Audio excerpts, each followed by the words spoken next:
Je vous propose dans cette vidéo la solution de l'exercice 3 de la série 3 de l'année 2021-2022 que vous trouverez sur mon site. Je m'appelle Belhach Mohamed et cette vidéo est destinée aux étudiants de première année en structure machine. Je vous laisse quelques instants lire l'énoncé de l'exercice 3.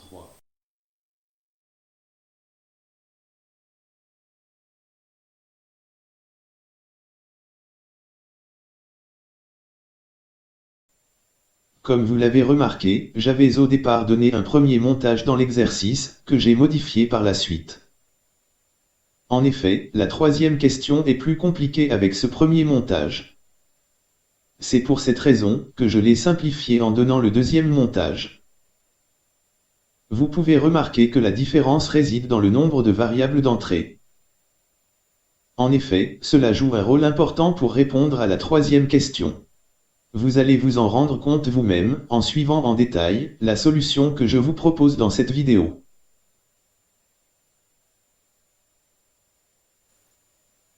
D'abord, j'ai gardé la solution qu'une de vos camarades m'a envoyée pour le premier montage. Elle a obtenu, pour le premier multiplexeur, avec la sortie x, l'expression suivante. X est égal à f, end, b bar, end, a, pour la deuxième entrée, plus, b, end, a bar, pour la troisième entrée, plus, f bar, end, a, end, b. La première entrée du multiplexeur est égale à 0. Donc, elle n'apparaît pas dans l'expression de x. On peut réduire x de différentes manières, mais le principe est de la réduire au maximum pour faciliter le travail par la suite, quand on calculera l'expression de z.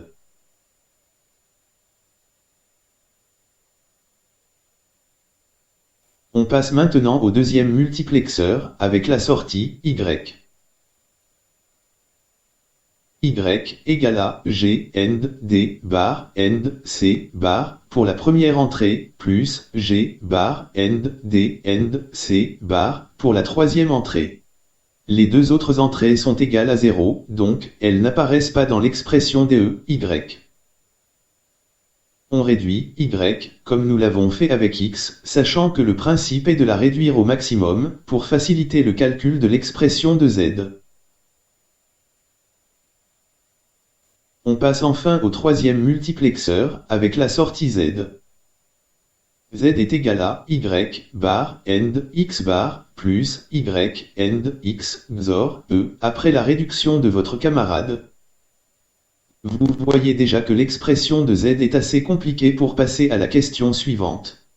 J'ai donc décidé de modifier l'exercice avec un montage plus simple, c'est-à-dire avec une expression de z moins compliquée, en faisant intervenir moins de variables d'entrée.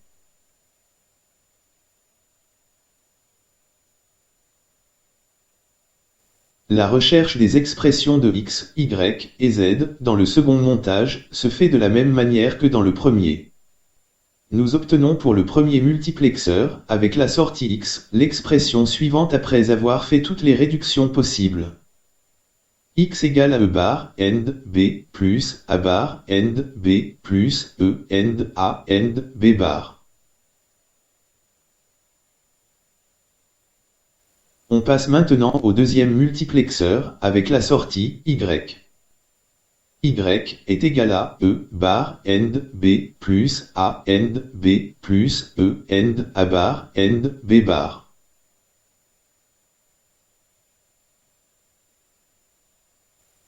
On passe enfin au troisième multiplexeur, avec la sortie Z. Z égale à E bar, plus, A bar, end, B, plus, A, end, B bar. Vous voyez ici que l'expression de z est moins compliquée, puisqu'elle ne contient que 3 variables d'entrée.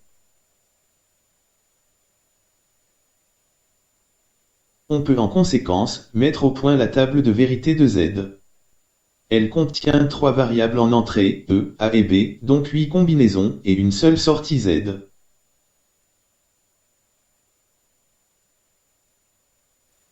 On nous a demandé dans la dernière question d'établir un circuit logique combinatoire avec un multiplexeur sans préciser ses caractéristiques. Il est donc clair que le multiplexeur, 8 x 1, est le plus simple à utiliser. On pose les valeurs de Z, c'est-à-dire les valeurs des 8 combinaisons de la table de vérité, à l'entrée du multiplexeur, et Z en sa sortie. Les variables de contrôle sont représentées par les entrées de la table de vérité, dans le même ordre, c'est-à-dire E, A et B.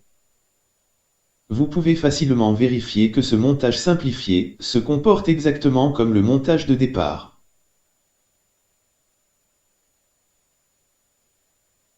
Merci pour votre attention et au revoir à la prochaine vidéo. Mohamed Bellache.